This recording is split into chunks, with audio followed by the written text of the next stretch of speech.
안녕하세요, 여러분. 오늘 교과서 정리를 선생님하고 함께 해보도록 하겠습니다. 여러분이 오늘 선생님하고 같이 정리할 교과서는 페이지 20페이지부터 21, 22, 23페이지까지입니다. 여러분 교과서 20페이지를 준비해 주세요. 자, 그러면 선생님이 교과서 20페이지 근대적 개혁의 추진 이 부분을 한번 정리해 보도록 하겠습니다. 펜 준비됐죠? 지금부터 시작합니다. 자, 오늘 우리가 지난 시간에 영상을 봤던 거 그리고 오늘 개별학습 영상을 봤던 것의 기본적인 내용은 개화파 세력이 분화되어서 나타나는 현상이 나타나게 됩니다.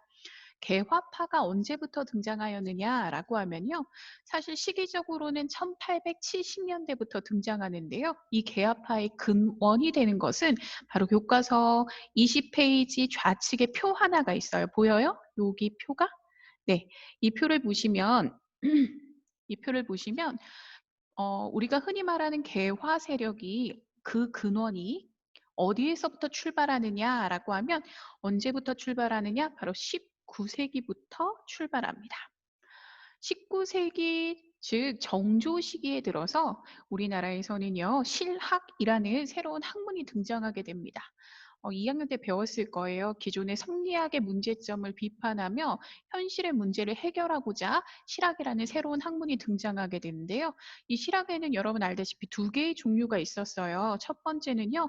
농업을 중시 여기는 그렇죠. 중농학파가 있었고요. 두 번째는요. 상공업을 중시 여겼죠. 그래서 뭐라고 했을까요? 예, 맞아요. 중상학파라고 합니다. 근데 당시 이 중상학파들이 어느 나라를 배우자라고 했냐면 당시 상업 활동이 가장 활발했던 나라가 바로 청나라였고요. 청나라는 우리나라 조선보다 북쪽에 위치하지요. 그래서 청을 배우자, 북쪽에 있는 청을 배우자라고 하여 이렇게 표현을 합니다. 중상학파는 다른 말로 맞아요. 북학파라고도 표현을 하죠. 그래서 이 북학파 실학자들을 바로 출발점으로 삼게 됩니다. 이 북학파 실학자들의 뒤를 이어서 1870년대에 당시 조선에서 새로운 바람이 불었죠. 그렇죠. 서양과 그리고 다른 나라와 교류하자라는 통상 개화론자가 등장하게 되고요. 그 대표적인 인물이 바로 밑에 나와 있는 박규수, 오경석, 유홍기 등이었습니다. 이들의 세력이 나중에 뭐로 바뀌었느냐라고 하면 개화 세력으로 성장하게 되는 거죠. 그런데 여러분 이 개화파가 밑에 표를 보면 알듯이 두 개로 어떻게 됐어요? 네, 맞아요. 나눠졌어요. 첫 번째는 뭐라고 부르죠? 네, 맞습니다. 급진개화파라고 하죠. 두 번째는 온건개화파라고 합니다. 여러분 급진이라고 하면 뭔가 빨라요. 그렇죠. 온건이라고 하면 좀 천천히라는 느낌이 들죠. 맞습니다. 그래서 급진개화파들은 빨리 하자, 어떻게 하자라고 하면 서양의 기술도 받아들이고 모두 받아들이자? 맞아요. 제도도 받아들이자. 기술과 제도를 모두 받아들이자라는 사람들을 급진개화파. 대표적인 인물은 앞에 나와 있는 김옥균입니다. 온건개화파는요. 그래 기술은 받아들여야겠어. 그러나 무엇은? 맞아요. 제도는 우리의 것을 유지하자. 우리 것을 유지하자라고 했던 세력들이 바로 온건개화파입니다. 이 온건개화파의 대표적인 인물은 바로 김윤식 그리고 김홍집 등이 이에 해당하는 사람들이죠. 즉 옆에 교과서의 본문을 보시면요. 지금부터 교과서 본문을 밑줄 그을 건데요. 개화파가 어떻게 되었다라는 겁니까? 맞아요. 분화되었다라는 겁니다. 나누어졌다라는 건데요. 이 개화파가 나누어졌다라는 거는 숫자가 그만큼 어떻게 됐다? 맞아요. 늘어났다라는 거죠. 1880년대에 이들은 중앙정계에 진출하게 됩니다. 그런데 이들은 어떻게 나누어졌느냐라고 하면 청에 대한 4대의 인식 그리고 개화 방법에 둘러싸고 두 개의 세력으로 나뉘어요. 어떻게 나누느냐라고 하면 온건개화파와 급진개화파로 나뉘어지게 됩니다. 그 중에 제일 먼저 한번 살펴볼게요. 온건개화파라고 합니다. 온건개화파 아까 속도가 어떻다? 맞아요. 느리다라고 했죠. 그래서 이들은 뭘 주장했느냐라고 하면요. 유교 질서를 수호하자. 쉽게 말하면 제도는 뭐하자? 유지하자. 맞아요. 제도는 유지하자. 그러나 뭐 하자라고 했을까요? 맞아요. 기술을 제한적으로 받아들이자라는 것을 주장합니다. 이들을 온건계화라고 합니다. 반면에 이들은 또 하나 외교적으로는요. 친청 정책을 유지해요. 청나라와 친하게 지내자라는 것을 주장하죠. 반면에 급진계화파 세력은 맞아요. 속도가 빨라요. 그래서 이들은 뭘 주장했느냐라고 하면요. 바로 서양의 과학 기술도 받아들이고 사상과 제도까지 수용해야 된다. 핵심이 바로 이거입니다. 사상과 제도까지 수용하자라는 거죠. 그리고 또 하나는요. 청으로부터 뭐 하자? 벗어나자라고 주장해요. 이러한 급진 개화 세력의 의견에 같이 뜻을 합친 세력이 누구였을까요? 조선에서의 영향력이 위축되고 있었던 맞아요. 일본이었어요. 그래서 일본이 이들을 지원해 주겠다라고 약속하게 되는 거죠. 자, 드디어 이들이 칼날을 뽑아들게 됩니다. 왜 그랬느냐라고 하면 당시 조선 정부의 대외적인 이러한 개화 정책이 속도가 늦어지게 되거든요. 이유를 지금부터 살펴보도록 하겠습니다. 조선에서의 개화가 늦어지기 시작한 건 바로 임호군란 때문입니다. 임호군란이란 구식군인이 신식 군대였던 별기군과의 차별 대우 때문에 항의하여 일어났던 군대적 난리였죠. 임오군란이 해결되자 이로 인해서 나타난 변화는요. 바로 개화 정책이 지연됐어요. 속도가 늦어졌다라는 거죠. 그러니까 누가 화가 납니까? 급진 세력이 화가 나기 시작해요. 그래서 대표적으로 김옥균, 박용유 등과 같은 이 세력은 뭘 주장하느냐? 청의 간섭에서 뭐하자? 벗어나자. 청의 간섭에서 벗어나자. 그래서 우리 좀 속도를 빨리 하자라고 주장하게 되죠. 그래서 당시 일본의 군사적, 재정적 지원을 약속받고요. 당시 우정 총국 개국 축하연을 이용하여 정변을 일으킵니다. 우리는 이 정변을 이렇게 말해요. 뭐라고요?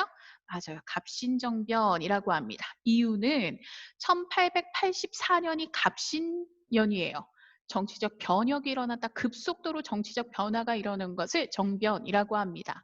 이에 1884년에 갑신정변이 일어나게 되고요. 이 급진계화 세력의 주장이 펼쳐지게 되는데요. 이 급진계화 세력은 어떤 걸 주장했느냐라고 하면 바로 옆에 나와 있지요. 개혁정강 14개조를 발표해요. 이 개혁정강 14개조, 즉 14개의 개혁정강을 발표하게 되는데요. 그 주된 내용을 옆에 있는 표를 사료 톡톡을 통해서 한번 선생님하고 살펴보도록 하겠습니다. 첫 번째 1조 볼까요? 청에 대한 조공을 폐지한다. 즉 청나라의 관계를 청산하자라는 것을 주장하죠. 그리고 두 번째 문벌을 폐지하자. 쉽게 말할게요. 능력 중심의 사회로 가자라는 겁니다. 그리고 토지와 조세제도 개혁하자라는 것. 그리고 또 하나 재정을 하나에서 관할하게 되자라는 거고요. 그리고 소수 몇몇이 정책을 결정하는 것이 아니라 의정부에서 함께 그래서 무엇을 말하느냐라고 하면 당시 대신들이 모여서 회의를 정책을 결정하고 이것을 따라가는 것. 쉽게 말하면 오늘날 그렇죠. 내각 책임제죠. 일본이나 영국과 같은 내각 책임제를 주장하게 됩니다. 그러나 보세요. 1조 아까 누구의 간섭을 따돌린다라고 했어요? 청이죠. 당연히 청나라가 가만히 있을까요? 아닙니다. 갑신정변을 일으키자 청나라가 보시면 밑에 나와 있죠. 청군의 개입으로 다시 정변이 옆에 보시면 며칠 만에 3일 만에. 그래서 우리는 이 정변을 3일 천하라고 하게 됩니다. 자, 갑신정변 역시 누구의 해결로 끝났습니까? 맞습니다. 청나라의 개입으로 끝났죠. 그렇다면 조선에서 청해 간섭은 앞으로 더 어떻게 될까요? 맞아요.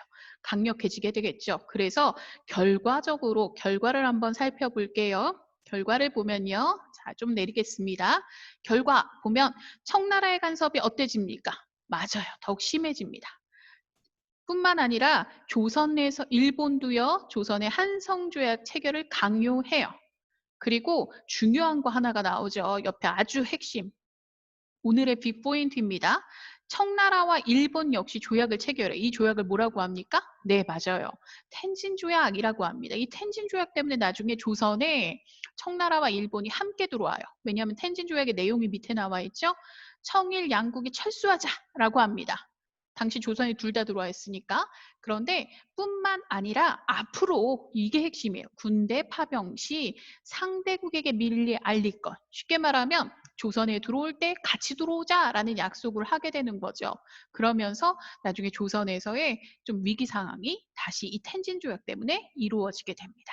자, 그렇지만 이러한 갑신정변의 역사적 의의가 있는데요. 갑신정변은 우리나라에서 어떤 의의를 가지고 있느냐라고 하면요. 우리나라 최초의 근대적 개혁 운동이었습니다. 뿐만 아니라 갑신정변의 개혁안은 우리나라의 근대적 개혁 운동에 많은 영향을 주게 됩니다. 하지만 속도가 너무 어땠어요? 빨랐어요. 그래서 밑에 보시면 백성과 관료들의 지지를 얻지 못했던 것이 가장 큰 아쉬움이라고 할 수 있겠죠. 자, 이런 상황을 보면 당시 조선을 둘러싼 강대국들의 간섭이 얼마나 심했는지 살펴볼 수 있는데요. 자료 톡톡 밑에 굉장히 중요한 자료입니다. 좀 살펴볼게요. 갑신정변 이후에 조선을 둘러싸고요. 강대국들의 간섭은 매우 심해지게 됩니다. 특히 밑에 볼까요? 옆에 사파 굉장히 좀 웃기지만 슬픈 사파입니다. 여기 보시면 자, 요 사람 보여요? 갓을 쓰고 있죠. 지금 누구를 말할까요? 네, 맞습니다. 이들은 조선이에요. 조선인들을 위에 보시면 밟고 있어요. 누가 밟고 있어요? 네, 맞아요. 청나라가 밟고 있죠. 청이라고 하죠. 청이 조선에 내정 간섭을 하고 있었다라는 것을 알 수 있습니다. 청나라가 조선에 내정 간섭을 한다라는 거죠. 내정 간섭을 해요. 자, 그러자 배 아팠어요. 누가요? 맞아요. 일본이요. 그래서 일본이 옆에 보시면 일본 등장하죠? 당시 일본은 강화도 조약 이후부터 조선에서 경제적 침략이 매우 심했어요. 그래서 조선에 대하여 일본은 내정 간섭 대신에 경제적 침략을 하게 되죠. 경제적 침략을 하게 됩니다. 자, 요 무렵에 조선이 강대국들 사이에 있잖아요. 그럼 조선도 누군가의 도움이 필요했을 거예요. 그렇죠? 그래서 조선이 누가 나를 도와줄 수 있을까 살펴봤더니 저 멀리서 누가 있어요. 저 멀리 누가 등장하죠? 네, 맞습니다. 바로 저 멀리서 러시아가 등장하죠. 러시아. 그래서 조선이 러시아에게 도움을 청하려는 이런 상황에 이 러시아의 간섭을 배제하고자 했던 또 하나의 세력이 있어요. 누가요? 맞아요. 영국이요. 그래서 당시 조선의 상황을 선생님이 지도를 좀 못 그리지만 굳이 지도를 한번 그려보자면 이런 상황이에요. 당시 조선에 일본은 경제적 침략하고 있고 청나라는 내정 간섭하고 있고 이때 조선이 북쪽에 러시아의 도움을 꾀하려 하자 남쪽에선 또 어떤 변화가 일어나느냐 바로 영국. 그렇죠. 영국의 지금 섬 하나를 차지하고 있는 모습을 봅니다. 이 섬이 무슨 섬이냐라고 바로 거문도라는 섬인데요. 이 거문도를 점령하는 사건이 일어납니다. 그래서 거문도 사건이 일어나죠. 그래서 당시 조선의 모습을 보면 어떤 모습이냐? 조선을 둘러싸고 열강의 대립이 매우 심해지는 상황이었어요. 자, 밑에 있는 문제를 한번 풀어볼까요? 영국이 거문도를 점령한 배경은 누구를 견제하고자? 맞습니다. 러시아 견제의 목적이었죠. 네. 여기까지가 갑신정변 이후에 조선을 둘러싸고 있던 강대국들의 대립이었고요. 다음 페이지 한번 넘겨볼까요? 네, 다음 페이지. 자, 이렇게 되다 보니까 강대국들이 조선을 둘러싸고 있어요. 조선에선 굉장히 어려운 상황이 펼쳐지고 있었겠죠? 조선에서 어떤 상황이 펼쳐지고 있었는지 한번 살펴보도록 하겠습니다. 개항 이후. 즉 강화도 조약 이후에 조선의 재정은 매우 어려워졌습니다. 그럼 조선의 재정이 어려워지면 세금은 어떨까요? 늘어나죠. 뿐만 아니라 청과 일본의 경제 침략, 특히 청나라 같은 경우는 조청, 상민, 무륙, 수역, 장정이라는 그런 조약을 체결하고 경제적 침략이 매우 심해졌어요. 그리고 일본 역시 강화도 조약 이후에 경제적 침략이 매우 심하게 되자 조선의 일부 관청에서 즉 일부 관리들은요. 안 되겠다. 우리 백성들을 지켜야지. 그래서 무엇을 발표하였느냐라고 하면 방공령이라는 것을 발표하게 됩니다. 방공령이란 옆에 각주가 나와 있죠. 방공령 보시면 어떤 거냐? 식량의 곡식의 유출을 금지하는 거예요. 당시 함경도와 황해도의 관찰사들이 이 명령을 내렸고요. 이 방공령을 내리게 되는데 밑에 보시면 굉장히 화나는 사건이 하나 일어납니다. 일본이 이거 뭐 했어요? 맞아요. 일본이 이를 인해 손해를 봤다며 배상금을 요구합니다. 이유가 있거든요. 당시 강화조 조약의 부칙, 세칙 내용 중에는요. 두 나라 사이에 경제적 이런 변화가 나타날 때는 사전에 협의한다라는 내용이 있습니다. 그런데 방공령은 사전에 협의되지 않은 내용이다라고 하여 손해배상을 청구하게 되죠. 그런데 이때 조선의 모습은 어땠느냐라고 하면 조선 정부는 백성들을 지키기 위해서는 이대로 행했어야 되는데요. 조선 정부가 이 방공령을 금지시켜요. 뿐만 아니라 배상금을 지급합니다. 쉽게 말하면 조선 정부의 어떤 모습을 봤어요? 맞아요. 모습을 무능력한 모습을 보여주게 됩니다. 그러니까 조선 백성들은 이들을 참지 못하죠. 어떤 변화가 나타나느냐라고 하면요. 아, 도저히 못 참겠어. 새로운 세상을 꿈꾸자. 동학이 널리 확산되기 시작하고요. 처음에 이 동학은 종교적 자유를 위한 밑에 보시면 포교의 자유를 얻기 위한 운동이었어요. 단순한 종교 운동이었습니다. 하지만 이 운동이 점차 변화하죠. 어떻게 변화되었느냐? 반사회, 그리고 반외세를 주장하는 운동으로 바뀝니다. 그래서 동학농민운동의 성격이 등장하게 되는데요. 동학농민운동, 여기서 이것 때문에 반봉건, 반외세의 사회운동으로 바뀌게 돼요. 처음에는 단순한 종교운동이었어요. 종교운동에서 사회 개혁운동으로 변화하게 된다라는 거죠. 사회개혁운동으로 변화하게 됩니다. 자, 이때 동학의 1차 농민봉기는 무엇 때문에 일어나느냐라고 하면 1차 봉기. 1차 봉기는 1894년 누구 때문에 일어나느냐? 조병갑, 고부 군수였던 조병갑 때문에 일어나게 됩니다. 당시 만석보를 쌓고요, 물세를 거두는 등 많은 횡포를 부리게 되죠. 이에 맞서 싸웠던 사람이 누구냐? 그렇죠. 녹두장군 등장합니다. 전봉준을 중심으로 합니다. 그래서 일어난 것이 바로 고부 농민 봉기죠. 그런데 정부의 모습은 어떠하였느냐라고 하면 정부에서 파견을 관리해요. 그러나 오히려 농민들의 책임을 묻게 되고요. 그래서 분노하였던 농민군은 바로 밑에 보시면 네, 맞아요. 전투를 벌이죠. 황토현 전투와 황령천 전투에서 승리를 합니다. 그리고 핵심은요. 밑에 전주성을 점령해요. 쉽게 말하면 농민군을 당시 조선의 정부군이 막아내지 못했다라는 거죠. 자, 농민군을 막아내지 못하면 어떤 변화가 나타날까요? 맞아요. 스스로 힘으로 못하니까 맞아요. 정부가 외세의 도움을 청하게 되는 거죠. 누구에게 도움을 청했느냐라고 하면 자, 청나라에게 원군을 요청합니다. 그러니까 청이 조선에 군대를 보내죠. 그런데 특이한 건 옆에서 일본도 군대를 보내 개입합니다. 왜 그랬을까요? 왜 그랬을까요? 네, 맞아요. 아까 앞에서 봤던 무슨 조약이요? 네, 텐진 조약에 의거한 겁니다. 텐진 조약 때문에 당시 일본과 청나라가 조선에 같이 군대를 파견하게 되는 거죠. 그런데 아까 여러분 살펴봤어요. 동학농민운동군은 반봉건, 정부에게도 반대하지만 누구에게도, 외세에게도 반대하죠. 그래서 동학농민군들이 서둘러 야, 우리 문제는 우리가 해결하자라고 하게 됩니다. 그래서 정부와 화약을 맺고 해산을 해요. 이게 바로 전주화약이라는 거죠. 전주화약. 근데 전주화약 왜 맺었어요? 라고 하면 바로 위에 나와 있어요. 청일 양국 간의 철수. 그리고 잘못된 정치 바로잡자라는 것 때문에 전주화약을 체결하게 됩니다. 그리고 자치기구였던 집강소를 설치하면서 개혁을 추진하게 되죠. 그런데 문제는요. 여기서 실시됩니다. 정부도 노력했어요. 정부도 어떤 노력했느냐. 교정청 실시하고요. 청일 양국에게 철수 요구합니다. 그런데 나가지 않아요. 누가요? 맞습니다. 일본이 나가지 않습니다. 일본은 오히려 경복궁을 뭐 했어요? 침범했어요. 그리고 옆에 보시면 무슨 전쟁이 일어납니까? 청일 전쟁이 일어나죠. 텐진 조약 때문에 청일 전쟁이 일어나게 되는 거예요. 그래서 다시 일어나게 됩니다. 우리 일본군 이번에는 표가 딱 하나죠. 누구예요? 맞아요. 일본이에요. 그래서 2차 봉기, 다시 봉기, 바로 2차 봉기가 이루어지게 되는 거죠. 2차 봉기의 목적은 하나입니다. 누굴 타도예요? 네, 맞아요. 일본 타도입니다. 일본을 몰아내자라는 목적 때문에 일어나게 되죠.